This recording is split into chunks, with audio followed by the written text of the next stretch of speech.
Hi there beautiful friend, in this video I am going to show you turn on predictive text on Android phone. Let's jump right in. First of all, grab your phone, then open any text area where your keyboard is appear. For example, I am using Gboard. If you are using Gboard, this method work for you completely. After the keyboard is appear, at the keyboard toolbar section, here you can see various options. Look for the settings gear icon. Once you found them, simply tap on it to open the keyboard settings.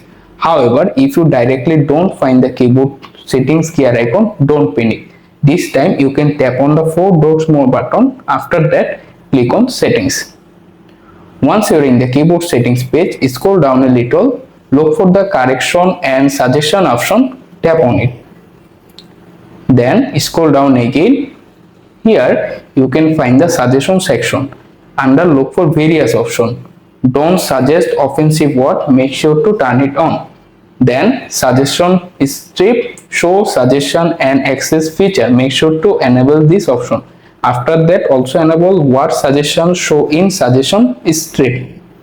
Then enable next word suggestion, use previous contact to make suggestion, enable it. If you like, you can also enable the last option, suggest contact access information from contact for suggestion. You have successfully, but I recommend you can turn off this option. You can successfully turn on predictive text on your Android phone. If you found this guide will help you, please like this video. Also subscribe my channel Tips and Tricks. Bye, take care guys.